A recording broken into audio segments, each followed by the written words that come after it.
ಬೀದರ್ನಲ್ಲಿ ಗುತ್ತಿಗೆದಾರ ಸಚಿನ್ ಪಾಂಚಾಳ ಆತ್ಮಹತ್ಯೆ ಪ್ರಕರಣ ರಾಜು ಕಪನೂರ ಸೇರಿ ಆರೋಪಿಗಳ ಸಿಐಡಿ ಕಸ್ಟಡಿ ಇವತ್ತು ಅಂತ್ಯ ಆಗ್ತಾ ಇದೆ.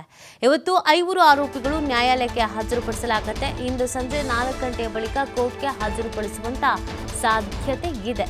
ಜನವರಿ 10ರಂದು ಸಿಐಡಿ ವಿಚಾರಣೆಗೆ ಹಾಜರಾಗಿದ್ದ ರಾಜು ಕಪನೂರು ವಿಚಾರಣೆಯ ಬಳಿಕ ಸಿಐಡಿಯಿಂದ ರಾಜು ಕಪನೂರು ಸೇರಿ 5 ಬಂಧನ ಕೂಡ ಆಗಿತ್ತು. ಇವತ್ತು ಕೋರ್ಟ್ಗೆ ಹಾಜರುಪಡಿಸಿ ಮತ್ತೆ ಕಸ್ಟಡಿಗೆ ಕೇಳುವಂತ ಸಾಧ್ಯತೆ ಇದೆ. ತನಿಖೆಯ ಸಂದರ್ಭದಲ್ಲಿ ಏನೆಲ್ಲ ವಿಚಾರಗಳು ಗೊತ್ತಾಗಿದೆ ಅನ್ನೋದ್ರ ಬಗ್ಗೆ ಮಾಹಿತಿ ಸಿಗಬೇಕಾಗಿದೆ. ಜನವರಿ 10ರಂದು ಸಿಐಡಿ ವಿಚಾರಣೆಗೆ ಹಾಜರಾಗಿದ್ದು, ಅದಾದ ನಂತರ ವಿಚಾರಣೆಯನ್ನ ನಡೆಸಿ ಸಿಐಡಿಯಿಂದ ರಾಜು ಕಪನೂರು ಸೇರಿ 5ರನ್ನ ಬಂಧಿಸಲಾಗಿದ್ದು, ಇವತ್ತು ಕೋರ್ಟ್ಗೆ ಹಾಜರುಪಡಿಸಲಾಗ್ತಾ ಇದೆ. ಮತ್ತೆ ಕಸ್ಟಡಿಗೆ ಕೇಳುವಂತ ಸಾಧ್ಯತೆ ಇದೆ.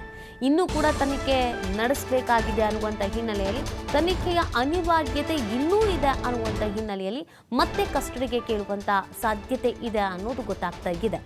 ಗುತ್ತಿಗೆದಾರ ಆತ್ಮಹತ್ಯೆಯ ಪ್ರಕರಣ ರಾಜ್ಯದಾದ್ಯಂತ ಸಾಕಷ್ಟು ಸಂಚಲನಕ್ಕೆ ಕಾರಣವಾಗಿತ್ತು. ಸರ್ಕಾರದ ಮೇಲೂ ಕೂಡ ಗಂಭೀರವಾದಂಥ ಆರೋಪಗಳು ಬಂದಿತ್ತು. ಇದರ ಬೆನ್ನಲ್ಲೇ ತನಿಖೆ ಕೂಡ ಚುರುಕು ಪಡ್ಕೊಂಡಿದೆ.